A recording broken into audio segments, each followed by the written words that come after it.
एक शाम राजू को पार्सल आता है। अरे वाह, ये किसने भेजा होगा? अंदर खोल के देखता हूँ। राजू पार्सल को खोलता है। उसके अंदर से एक गुड्डा निकलता है।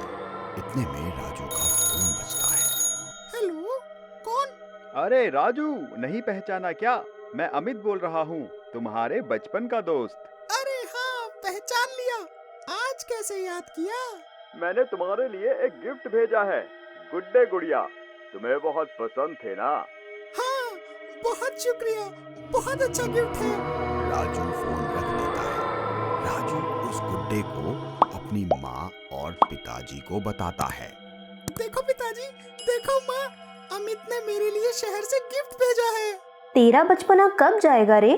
इतना बड़ा हो गया, फिर भी इन गुड्डे गुड़ियों के साथ खेलता है। रात हो जाती है। राजू उस गुड्डे को एक कुर्सी पर बैठा देता है और वो पलंग पर सो जाता है। थोड़ी देर बाद राजू उस गुड्डे को देखता है तो गुड्डा अपनी आंखें टिमटिमाने लगता है। अरे ये क्या? ये गुड्डा तो इंसानों के जैसे आंखें खोल और बंद कर रहा है। अरे नहीं नहीं, ऐसा नहीं हो सकता, शायद मेरा भ्रम होगा। राजू सोने की कोशिश करता है लेकिन सो नहीं पाता।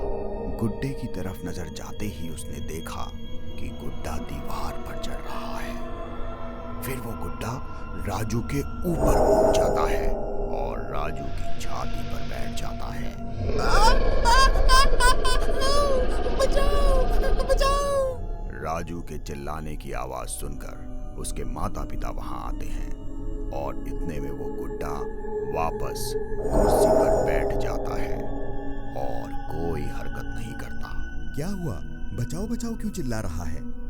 पिताजी, मम्मा, ये गुड्डा मेरी छाती पर बैठा था और मेरा गला दबा रहा था। क्यों बावला हो रहा है? भला एक गुड्डा गला दबा सकता है क्या? तो जा चुपचाप, शायद कोई सपना देखा होगा तूने। देखो वो गुड्डा वहाँ कुर्सी पे चुपचाप बैठा है। नहीं माँ, मैं सच बोल रहा हूँ, वो गुड्डा सच्ची में मेरा गला दबा रहा था। बेटा अभी सो जा, सुबह हम बाबा को दिखा देंगे, वो बता देंगे जो कुछ भी होगा। राजू के पिता और माँ वहां से चले जाते हैं। राजू लेट जाता है और गुड्डे की तरफ देखता है। गुड्डा हवा में उड़ने लगता है और वापस राजू की छाती पर बैठ जाता है।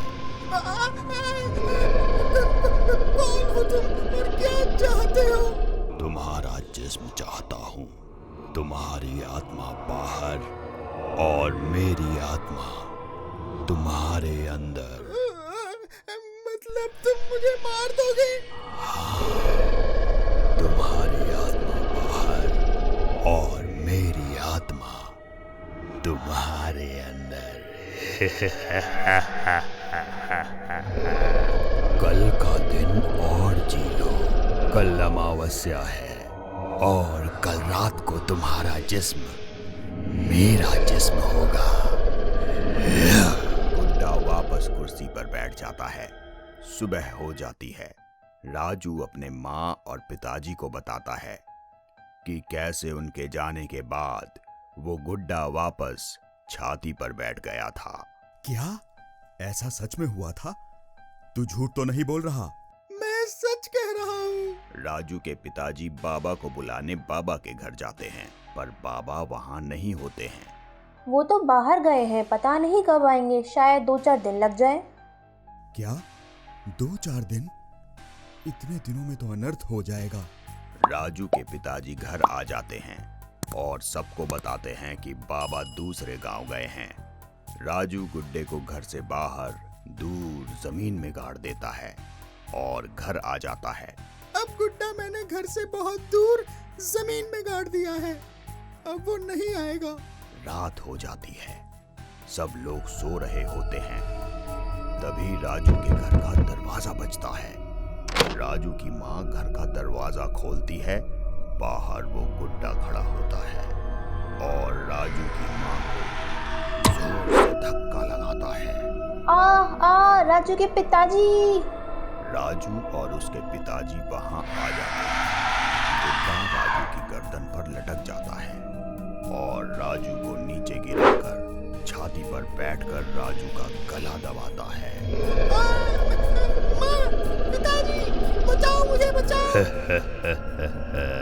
आज तुझे कोई नहीं बचा सकता। तेरी आत्मा बाहर और मेरी आत्मा तेरे जिस्म के अंदर। राजू डर से बेहोश हो जाता है। इतने में बाबा उसके घर में आते हैं। बाबा मंत्र से उस गुड्डे को पीछे धकेल देते हैं और वो गुड्डा राजू की छाती से दूर दीवार पर जाकर टकराता है। बाबा, तू फिर आ गया बाबा। अरे, जब तक तू लोगों को परेशान करता रहेगा तब तक मैं आऊंगा। बाबा उस गुड्डे के ऊपर पानी छिड़कते हैं और वो गुड्डा जलकर भस्म हो जाता है और राजू के ऊपर भी पानी छिड़कते हैं। राजू को होश आ जाता है। बाबा, आप यहाँ इस वक्त कैसे आ गए? मैं अभी दूसरे गांव से लौटा था। मेरी पत्नी ने बताया कि आप मुसीबत में हैं, तो मैं सीधा यहाँ चला आया। और ये भूत था, इसकी आत्मा को मैंने ही इस गुड्डे में बंद किया था। ये हर अमावस्या को जिस्म बदलता था, भोले भाले लोगों को मारकर उनके अंदर घुस जाता था। अब ये किसी को परेशान नहीं करेगा।